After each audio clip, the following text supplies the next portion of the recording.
On July 11, 1985, Tyson had his fifth professional fight against John Alderson. They were both undefeated and had almost identical records.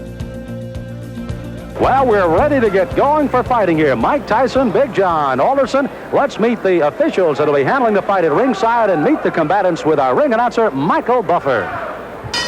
And now, ladies and gentlemen, from the Trump Casino Hotel on the boardwalk in Atlantic City, let's get ready to rumble. This is in the heavyweight division, scheduled for 6 rounds, and something's got to give. They're both undefeated. The referee for this bout is Frank Cappuccino. Introducing first in the red corner, wearing the red trunks with white trim, weighing 226.5 pounds, from Cabin Creek, West Virginia, his professional record: 4 consecutive victories, all by knockout. Ladies and gentlemen, John Alderson. And his opponent in the blue corner, wearing the white trunks with red, white, and blue trim, and weighing in at 215 pounds even, from Catskill, New York. His professional record, also 4 consecutive victories, all by knockout. Introducing Mike Tyson. He'll be the popular one tonight as Frank Cappuccino talks to him. I want you to understand one thing. I want a good, clean, hard fight. Any low blows, any thumbing, heeling, butting, the holding and hitting will cost you the round. And if I have to go further, I'll do that also. In the event of a knockdown, the man standing, go to the farthest neutral corner, stay there until I call him back. Okay? When I say break, I want you to protect yourself at all times, and you step back clean. Both of you understand that. Both of you touch gloves. Good luck. Well, the folks back in West Virginia may not recognize this man without his miner's hat. He's come out of the mines to fight. He won May 31st, a second-round knockout over George Mayweather. And his opponent also with a 1-round, as a matter of fact, 39-second fight against Rick Spain here in Atlantic City on June 20th. That's Tyson. Tyson in the white with the red stripe, solid red trunks. With the white stripe will be John Alderson.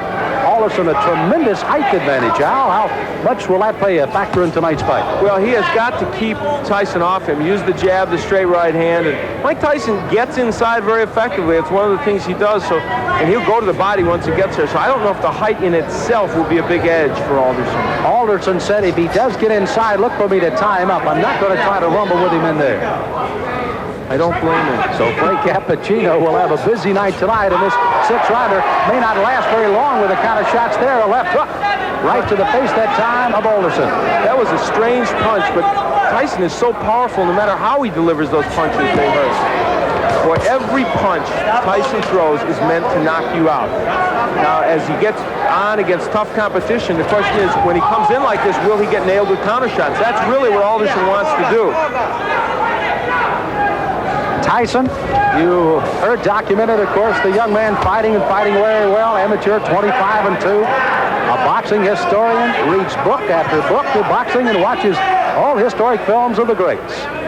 He's got an edge. His manager, Jimmy Jacobs, has the largest fight film collection in the world, so he can look at all those. He does look at all the former heavyweight champs, and of course, he's a long way from being that, but he's such raw talent at his age, you can't help but think about it. Al, how much pressure and how much can a 19-year-old take putting the pressure on to be the youngest champion in the world? Well, of course, that's them talking. That's Customato and Tyson making these bold predictions, and they put pressure on themselves. Now, Tyson switches to southpaw. I haven't seen him do that before. Interesting. Lands with the lead left.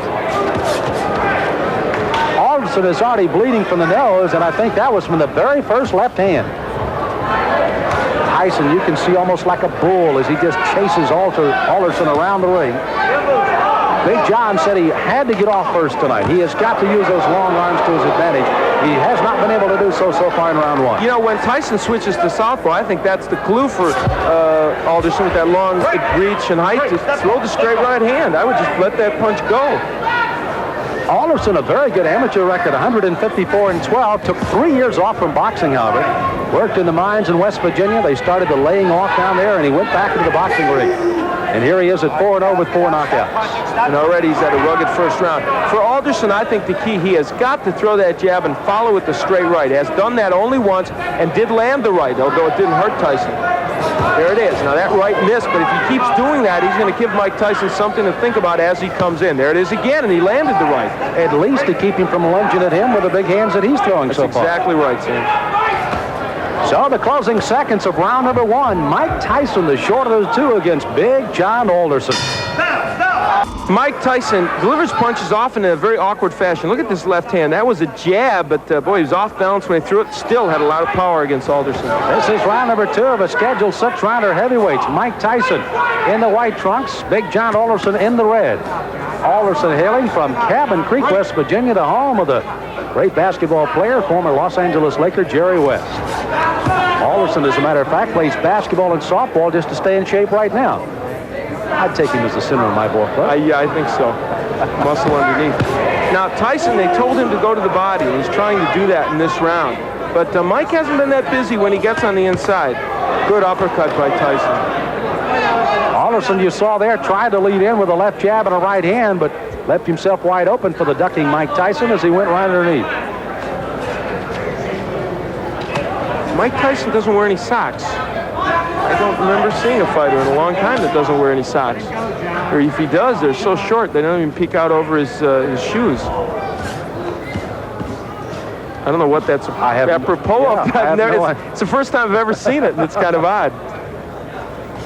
Now there's the right. Oh, good countering right hand, and that stunned Alderman. He backs up another right hand, a combination by Tyson, and he goes on the attack. On the inside, Tyson is just ferocious. He throws those good, short, quick punches. The longest fight Tyson has ever been in has been a 4-rounder. He got a knockout there. His other 3 fights were first-round knockouts. Dan Halpin, I guess, is the only man, and this one may not go much longer, as a crushing right hand sends Alderson down. He's got a terrible cut over the left eye already. Clint Cappuccino right down in his face. He's going to make the count at 8. But that cut just on the outside of the left eye starts to ooze some blood now, and Tyson goes right back in on top of it. Tyson trying for his 5th straight knockout. Alderson weary on his feet, ready to go at any time. He's just trying to survive now. He's got to throw something out, though. He's laying in with Tyson. Frank may stop this fight. Ruling that as a slip, not a knockdown. Alderson peeking in over that swelling left eye, and here comes Tyson. Alderson throwing the right hand, no effect. Left hand that time sends him reeling against the ropes. He's almost virtually out on his feet right now, 29 years of age. Again, as I pointed out at the top of the show, that in itself could prove to be some difference in this fight, if nothing else. You know, Tyson looked at Cappuccino a moment ago as if, do you want to stop this? There he goes right back to work on that left eye as Alderson stays on his feet. Try to gamely throw a right hand as you see the closing moments of the second round here. Alderson down in this round, may survive as he goes down again at the bell. He's got to get up. Now, a fighter cannot be saved by the bell in any round with the exception of the last, so he must come to his feet at the ruling of the referee says okay. He is, and he goes into his corner. But if he comes out to answer this bell, it'll be a gutty performance by Big John Alderson. Here's his mouthpiece. Here's his mouthpiece. Here's his mouthpiece. Look, why don't you just come back and fight another one? Huh? Okay.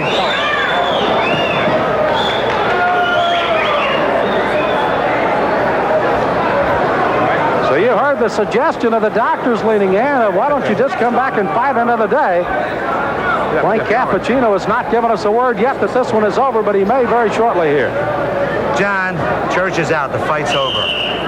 The fight is over, rather interestingly put by Frank Cappuccino, as this one ends officially a TKO in the second round by Mike Tyson. So Tyson goes 5-0 with all 5 knockouts, and it was a devastating second round that proved to be the difference. Those short right hands. Now what happened is Alderman tried to throw the right hand continually, but what happened was Tyson learned how to counter it with his own right. And there's a good straight right hand by Mike Tyson. That sent Alderson down, and that was the first knockdown, I believe. And there's a happy Mike Tyson. You know, Al, you almost, as you pointed out, Mike kept looking to Frank Cappuccino saying, hey, this guy's not in real good shape. I can go ahead and keep hitting him, but indeed he did till the end of the round. Again, Alderson down at the end of the round. He had to clear the canvas by the count, obviously beat the count. Not saved by the bell. He does, and finally the doctors lean in and say, that's it, and Frank Cappuccino calls it off at the end of 2. It was a very typical Tyson performance. However, you know what? It showed both the good and the bad at this point of Tyson, because I think it showed that a good stand-up boxer with a good jab and a good straight right hand will land against him. Whether he'll hurt him, I don't know. But as you look at that young man, for 19, you have to like the strength and aggressiveness he has. Ladies and gentlemen, referee Frank Cappuccino stops the bout at the end of the 2nd round. The winner by technical knockout, still undefeated, 5 in a row, all by KO, Mike Tyson. Well, Tyson, it looks like he may have just had a walk in the park rather than a fight tonight with Big John Alderson. Here at the Trump Casino Hotel in Atlantic City, got to see Mike Tyson work a little longer than he did his last fight that went only 39 seconds. Gets a 2nd round TKO, and he visits with Al Bernstein in the ring. Al? Well, Mike Tyson, it was a performance in which you showed, I thought, the power that we know you have and the aggression, but also maybe walked into a couple more right hands than you'd like. Well, the right hands that I walked into wasn't catching me solidly. They were grazing right hands, which I'm very peculiar when the right hand comes. Excellent. The right hands are mostly never effective on catching me because I'm always slipping with them, and I'm on an angle which the points go diagonally forward.